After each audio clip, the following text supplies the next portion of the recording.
कहते हैं विजाति कौन? जो अपनी साधन प्रणाली का है, जो अपना सेवा प्रकार है उससे बिल्कुल भिन्न करता हो, वो है विजाति। तो ये विजाति का संग भी अपन को होता है। दूसरा है वर्ण विजाति। और वर्ण विजाति यानी क्या? अपन को लगे चाहे वैष्णव हो, और वैष्णव हो के भी उसकी आसक्ति कहीं और, अपनी आसक्ति कहीं और, तब मानो कि वो वर्ण विजाति है। और वर्ण विजाति यानी देखो, एक ही दूध से, एक ही गाय से जो दूध निकला हो और उसी गाय का दही बना हो, तो एक ही गाय का दूध और दही हो तो क्या उसको मिक्स कर सकते हैं? हाँ के ना तो पड़ा, नहीं कर सकते। बोले क्यों? चाहे एक ही गाय का दूध है और उसी गाय के दूध में से दही बना है, लेकिन फिर भी दोनों को मिलाएंगे तो फिर दूध दूध नहीं रहेगा, दही हो जाएगा। और उसी प्रकार जो चाहे वैष्णव हैं, चाहे पुष्टि मार्गी हैं, लेकिन अभी तक उसकी आसक्ति कहीं और अपनी कहीं और है, तो संग रह के भी वो वर्ण विजाति भाव है। और तीसरा कहा भाव विजाति, यानी आपकी आसक्ति बाल स्वरूप में है, उनकी आसक्ति किशोर स्वरूप में है। तो जैसे प्रभु उनको अनुभव करा रहे हैं, जैसे प्रभु उनको अनुभव जता रहे हैं, और यदि आप उनका अनुकरण करने गए या जैसे वो कर रहे हैं वैसा अनुसरण करने गए, तो वहां पे भी आप वो फल पा नहीं पाओगे, क्योंकि वहां भाव विजाति का क्रम आ रहा है। और इसलिए कह दिया कि स्वकीय स्वकीयता तदीयेषु तद भिन्नेषु भिन्नता मता, कि जो स्वकीय जन है, कि जो वल्लभ को अपना और वल्लभ जिनको अपना मानते हैं, और ऐसे जीवों का जब संग हो जाए, और मैं तो हमेशा कहता हूं कि संग में बहुत सावधान रहना चाहिए। और आगे शिक्षा पत्र के अंदर श्री हृदय महाप्रभु जी तो संग के बारे में बहुत बताने वाले। संग क्या है, दुस्संग क्या है, सत्संग की आड़ में आया हुआ दुस्संग कैसा है, ये सारी व्याख्याएं अपन आगे श्रवण करने वाले हैं। और यहां अपन को बताते हुए कह रहे हैं कि तदाश्रय सदा कार्यो मनोवाक वृत्ति भी स्वकीयता तदीयेषु तद भिन्नेषु भिन्नता मता, यानी मन द्वारा, वाणी द्वारा और देह की वृत्तियों से जब आचार्य चरण का आश्रय अपन लें, और आश्रय लें यानी वाणी से भी कभी चिंताजनक शब्द न आवे कि मेरा क्या होगा, अब क्या होगा। देखो, अपने प्रभु के प्रति वाणी भी ऐसी होनी चाहिए जो अपने आश्रय को प्रकट करे। कई बार देह से आश्रय की बात करें, लेकिन वाणी उससे विपरीत चल रही है, तो फिर देह का आश्रय भी माना नहीं जाएगा। सन्मुख बैठे हो, सानिध्य में बैठे हो, और वाणी से बोल रहे हो अब मेरा क्या होगा, अब कैसे होगा, अब अपन क्या करेंगे, अब कैसे सर्वाइव करेंगे, यानी मुखारविंद से तो अन्य आश्रय कर रहे हो और देह आश्रय कर रहा है, ऐसी बात आप कर रहे हो। यानी प्रभु के सामर्थ्य के ऊपर जब अपन को अविश्वास आवे, तब अपनी वाणी से ये व्यर्थ शब्द निकलते हैं कि अब क्या होगा, कैसे होगा। क्योंकि जब जब चिंता कर रहे हो, चिंता कुछ नहीं है, प्रभु के ऊपर किया हुआ अविश्वास है। यदि प्रभु के ऊपर भरोसा हो, पूर्ण भरोसा हो कि मेरे प्रभु मेरे संग हैं, तो क्या कभी अपनी चिंता होगी? अपने प्रभु कैसे हैं? सर्व सामर्थ्य सहित सर्वत्रैवाखिलार्थकृत शरणस्य समुद्धारम कृष्ण विज्ञापयाम्यहम्। शरणागत का उद्धार करने वाले सर्व सामर्थ्यवान प्रभु हैं, और उनको सर्व सामर्थ्यवान जानोगे उस घड़ी आपके मन में कोई चिंता रह ही नहीं सकती। चिंता आ रही है तब जब प्रभु के ऊपर भरोसा हट गया है आपका। चाहे प्रभु के सानिध्य में 24 घंटे बैठते हो, लेकिन फिर भी वाणी से ऐसे शब्द निकल रहे हैं, तो देह तो आश्रय कर रहा है, लेकिन मुख अन्य आश्रय कर रहा है। प्रभु के अलावा और कोई सहारा अपन ढूंढ रहे हैं, और प्रभु के अलावा और कोई वाणी से सहारा ढूंढ रहे हैं। देह से ढूंढा, मन से ढूंढा या वाणी से ढूंढा, प्रभु का भरोसा तो टूटा के न टूटा। और प्रभु के सानिध्य में रह के भी यदि मुख से ऐसी बात अपन कर रहे हो, चाहे आजकल माहौल ऐसा है, आजकल जिस माहौल में अपन रह रहे हो, प्रभु के सानिध्य में बैठे हो और बोल रहे हो अपना क्या होगा, ऐसे करो, अपन ये कर लेते हैं ताकि प्रॉब्लम ना हो, ये कर लेते प्रॉब्लम ना हो। अरे तेरे सामने बैठे कौन है? तू किनके सामने बैठा है? और जिन प्रभु के सामने बैठ के एक बार जब तक आप प्रयत्न करते रहोगे ना, तब तक मानो अपने सीमित साधनों से, सीमित शक्तियों से सब कुछ जीतने निकले हो, और एक बार प्रभु के चरणों में सब कुछ सौंप दोगे तो देखो उसकी असीम शक्तियां अपने संग जुड़ जाएंगी, असीम शक्तियां अपने कार्य के अंदर जुड़ जाएंगी। ये बात अपने ऊपर है कि अपन किसका सहारा लेते हैं। तो प्रियजनों, जैसलमेर में विराज रहे श्री हरिराय महाप्रभु जी, आभास हुआ कि आपके लघु भ्राता श्री गोपेश्वर जी के जो प्रभु की सेवा में अपने बहू जी के संग रत हैं और सेवा का सुख ले रहे हैं, लेकिन थोड़े समय में ही आपके बहू जी का लीला प्रवेश होने वाला है। और शायद इस लौकिक विपत्ति के अंदर, शायद जीवन में आए इस मोड़ के अंदर उनका मन इतना व्यग्र न हो जाए कि भगवत सेवा में व्यग्र मन के होके जाना पड़े। और उनको सावधान करने के लिए अपन ने देखा कि हरिराय जी रोज एक पत्र भेजते और कहते हैं कि रोज एक पत्र भेजते तो 5 दिनों तक तो कहते हैं कि पत्र आपने आली में रख दिया, लेकिन जब छठे दिन आपके बहू जी का लीला प्रवेश हुआ, 3 दिन तक आप अन्न जल का त्याग करके विराज रहे थे। और तब उस समय श्री हरिराय जी के अति कृपा पात्र हरजीवन दास भैया आए और उन्होंने कहा कि आपके बड़े भैया दादा भैया ने कुछ आपको संदेश भेजा है। और जब ये पता चला, जाके इतने पत्र आए हैं और पत्रों का श्रवण करते ही आपका सभी शोक दूर हुआ, सभी चिंताएं दूर हुई। और जब तक ये चिंताएं दूर करके आपका मन स्वस्थ न हो, वहां तक हरिराय महाप्रभु जी आपको पत्र भेजते रहे। और ये पत्रों का सिलसिला, ये पत्रों की श्रृंखला 41 दिन तक चली। इसलिए अपने वहां ये 41 पत्र अपन को प्राप्त हुए।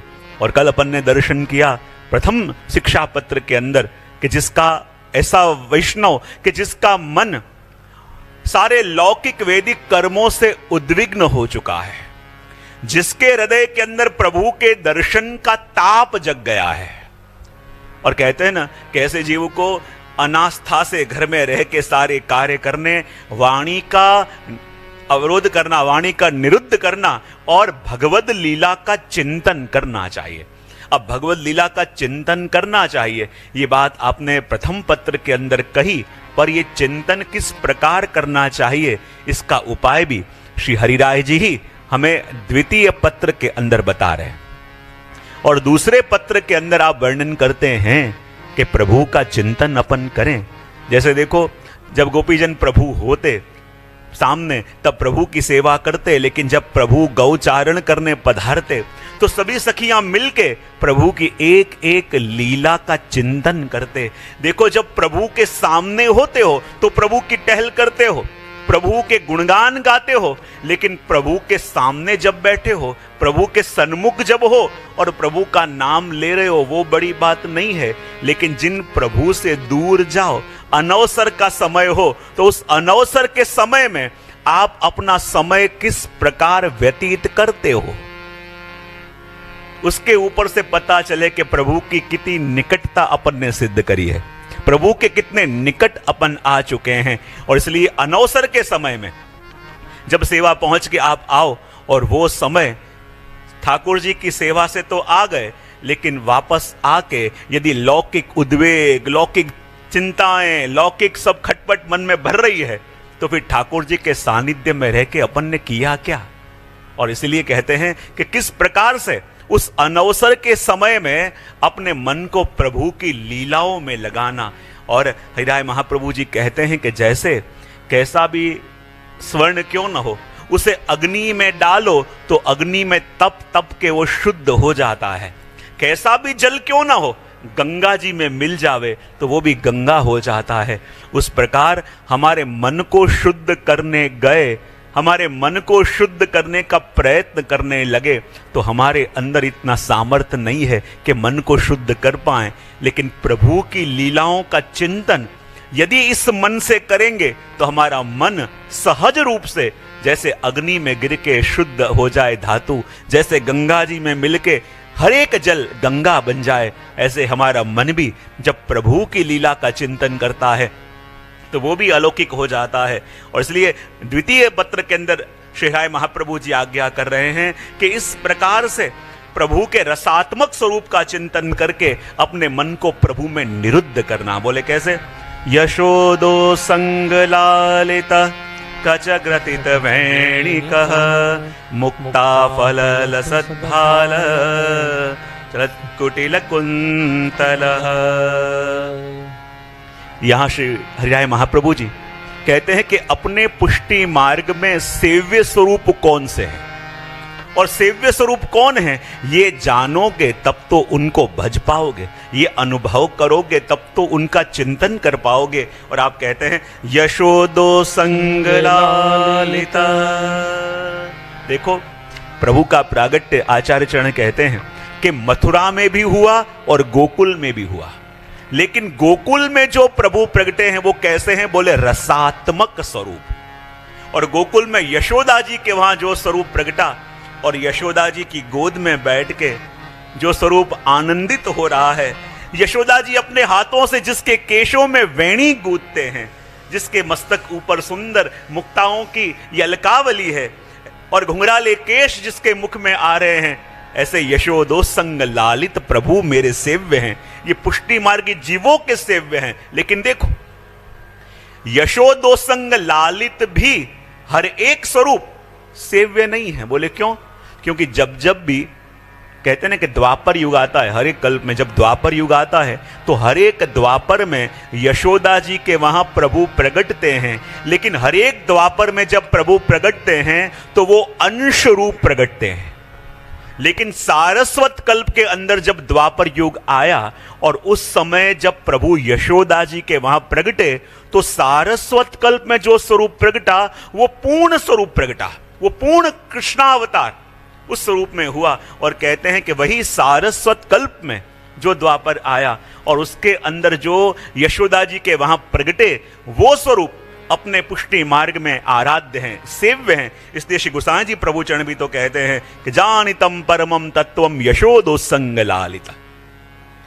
यशोदा जी के उत्संग में खेल रहे वो स्वरूप, यशोदा जी की गोद में खेल रहे वो स्वरूप, अपने पुष्टि मार्ग के अंदर आप सेव्य हैं। और देखो तो सही आपके अपने प्रभु का स्वरूप भी कैसा है। ठाकुर जी के ऐसा सुंदर स्वरूप जिसका वर्णन हरिराय जी कर रहे हैं और कहते हैं कि यशोदा मैया की गोद में प्रभु विराज रहे हैं। प्रभु कैसे हैं? बोले मंगल रूप। और जिन यशोदा जी की गोद में बैठ रहे हैं वो यशोदा जी भी आज परम मंगल रूप हो गए कि जिनके गोद का आश्रय करके हमारे ये यशोदोत्संग लालित स्वरूप उनके गोद में विराजमान हैं। और देखो कैसा सुंदर स्वरूप लग रहा है। देखो ऐसे प्रभु का यदि चिंतन करना हो, ऐसे प्रभु का यदि स्मरण करना हो तो श्री हरिराय महाप्रभु जी ने ये द्वितीय पत्र के अंदर जो प्रभु का वर्णन किया है वही बात श्री हरिराय महाप्रभु जी के बहू जी जिनका नाम सुंदरवंता बहू जी, और वो सुंदरवंता बहू जी ने एक धौड़ लिखा है जिसका नाम है चिंतनु धौड़।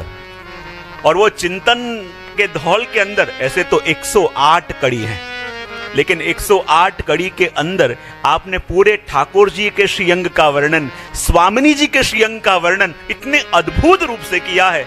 और मुझे लगे कि शिक्षा पत्र का दर्शन कर रहे हैं तो और कोई आधार न लेके अपन पद भी ले रहे हैं वो भी हरिराय जी के, और लगा कि जब चिंतन का प्रकार हरिराय जी अपन को बता रहे हैं तो उसमें और कोई आश्रय न लेके आप ही के बहू जी सुंदरवंता बहू जी की एक दो कड़ियां अपन दर्शन करेंगे कि जिसमें आप बता रहे हैं कि ये प्रभु का चिंतन कैसे करना, और चिंतन का वर्णन करते आप कह रहे हैं और दर्शन कराते हुए कह रहे हैं कि नंद नंदन सखी सुंदर वालो चिंतन तैनू करिए जी। श्री राय महाप्रभु जी के बहू जी अपन को मानो दर्शन करा रहे हैं। और देखो युगल स्वरूप की वाणी से एक तरफ श्री हरिराय महाप्रभु जी की वाणी और एक तरफ आप ही के बहू जी सुंदरवंता बहू जी की वाणी, और ये युगल वाणी से जब प्रभु के दर्शन करें तो वैष्णव के हृदय में वो स्वरूप कैसे प्रकट न हो, वो स्वरूप कैसे जागृत न हो, वो स्वरूप कैसे आके विराजमान न हो जाए। वर्णन करते हुए कह रहे हैं श्री हरिराय जी, एक तरफ उनके बहू जी कह रहे हैं कि नंद नंदन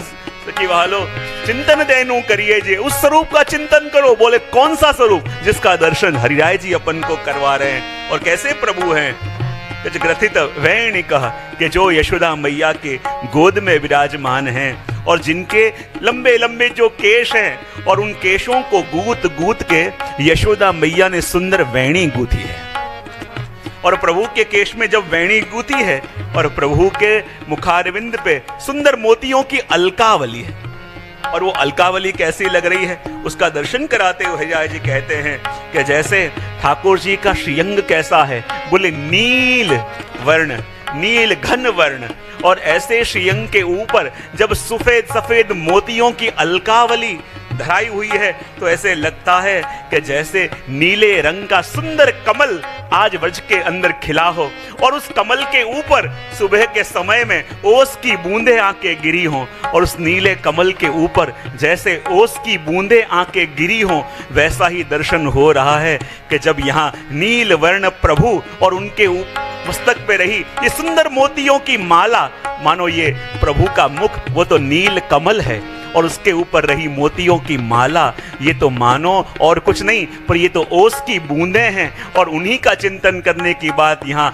सुंदरवंता वो जी कह रहे हैं कि नील घन ऐसे हमारे प्रभु का मुखारविंद और ऊपर मुख पे रही सुंदर सुंदर ये मोतियों की अलकावली और मोतियों की अलकावली का दर्शन करके ऐसे लगता है कि ये प्रभु का मुख कैसे है, बोले मानो सुंदर पूर्णिमा की रात्रि हो और रात्रि में खिला हुआ प्रभु का मुख यानी मुख चंद्रमा, और उस चंद्रमा का दर्शन जैसे अंधेरी रात में अपन करें और वैसे ही प्रभु का मुख मानो पूर्णिमा का चंद्रमा और ऊपर रही ये मोतियों की अलकावली, ऐसे लगता है कि मानो उस चंद्रमा के आसपास ताराओं की हार माला हो, सुंदर चमकते ताराओं की हार माला जैसे हीरो की तरह जगमगा रहे हो, ऐसा अनुभव आज हमारे प्रभु के मुखारविंद में हो रहा है। ये बात हमारे हिराय महाप्रभु जी कह रहे हैं और सुंदरवंता बहू जी कह रहे हैं इसी स्वरूप का चिंतन करो। कौन सा स्वरूप? सुंदर सखी वालो चिंतन तेनु अरिये जी त्रिविध ताप वामे संसारी, और ये ऐसा चिंतन है कि जिसका चिंतन करके त्रिविध ताप उसी क्षण जीव के मन में से चले जाते हैं, क्योंकि जब अमृत का चिंतन करे जीव, अमृत का स्मरण कर रहा हो, जिसके नैन जिसका मन जिसकी इंद्रियां जिस समय अमृत का पान कर रही हो उस समय कोई लौकिक विषय रूपी विष उसके आसपास आ नहीं सकता। और इसलिए तो कह रहे हैं कि मेरे प्रभु कैसे लग रहे हैं, सुंदर केश जिनके मुख के ऊपर हल्के हल्के उड़ते हुए आ रहे हैं, और जब केश की लटें जिन प्रभु के मुख के ऊपर आ रही है और वो ऐसे लग रहा है कि मानो हमारे प्रभु का मुख वो तो अलौकिक कमल है और उस कमल का पान करने के लिए मानो हजारों भ्रमरों का झुंड आज उन केश की लटों के रूप में आ गया है। और केश की लटें ऐसी लग रही हैं कि इस अलौकिक कमल का पान करने के लिए भ्रमरों के झुंड उड़ते उड़ते आ गए और सोचने लगे कि ऐसा अलौकिक कमल तो आज तक कभी नहीं देखा और इस कमल का आश्रय छोड़ के हमको कहीं नहीं जाना। और वो सुंदर केश की लटें आपके मुख कमल के ऊपर आच्छादित हो गई है और कैसा लग रहा है कि मानो ये प्रभु का मुख और प्रभु के मुख के ऊपर जो ये सुंदर मोतियों की अलकावली है, और ये मोतियों की अलकावली मुक्ता फल रसद, मोतियों की अलकावली ऐसे लग रही है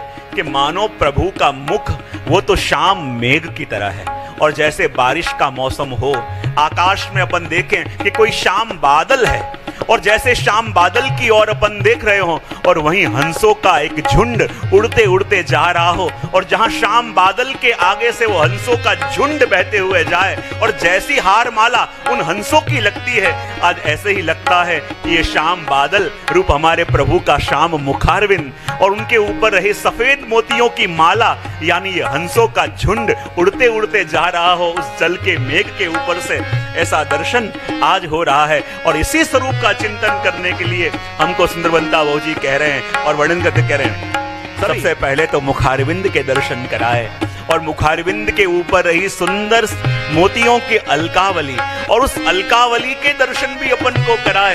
और फिर जहां दृष्टि आपकी कपोल के ऊपर पड़ी तो क्या दर्शन किया, तीसरे श्लोक के अंदर कपोल का दर्शन किया तो हरिराय महाप्रभु जी ने देखा कि वहां सुंदर केसर से और कुमकुम से कमल पत्र करे हुए, और जब प्रभु के कपोल पे सुंदर केसर और कुमकुम के कपोल में कमल पत्र किए हुए हैं और कैसा लग रहा है। हरिया जी कहते हैं काश्मीर राग विलसत कपोल द्वय चित्रितः स्मृति युग प्राप्तम कुंडल दति मंडितः। हरिया जी कहते हैं कि जब प्रभु के कपोल पे दृष्टि पड़े, प्रभु के गालों पे दृष्टि पड़े तो क्या देखे कि वहां सुंदर केसर और कुमकुम से सुंदर मरवट जैसा किया हुआ है और आपके गाल पे कमल पत्र किए हुए हैं। प्रभु के दोनों कानों में सुंदर कुंडल धरे हुए हैं और ये कुंडल धरे हैं और ये कमल पत्र है, ये पता कैसे चले कि ये क्या है। तो उसके लिए तो हमें हरिराय महाप्रभु जी के जो बहू जी आज्ञा कर रहे हैं उसका चिंतन करना पड़ेगा कि जो चिंतन कराते हुए अपन को कह रहे हैं उसके आगे क्या कह रहे हैं, यहां पे हरिराज जी दर्शन करा रहे हैं और कह रहे हैं कि हमारे प्रभु के मुखारविंद पे जैसे ही दृष्टि पड़े तो क्या दर्शन होते हैं कि आज प्रभु के कपोल पे सुंदर केसर और कुमकुम की मरवट जैसी करी हुई है, कमल पत्र करे हुए हैं। और जब कमल पत्र देखे तो कहे ये कमल पत्र क्या है, किसने करे? तब मानो हिराय जी कहते हैं कि ये जो कमल पत्र के दर्शन हो रहे हैं, ये कमल पत्र और किसी ने नहीं पर हमारे श्री राधा जी ने करे हैं। बोले क्यों? क्योंकि ये उनका मनोरथ है। बोले क्यों? बोले कहते हैं कि हमारे राधा जी का देह भी इस केसर की तरह है और राधा जी वो केसर और कुमकुम से मरवट करते हैं और कहते हैं कि मरवट कब करते हैं कि जब ब्याह होता है।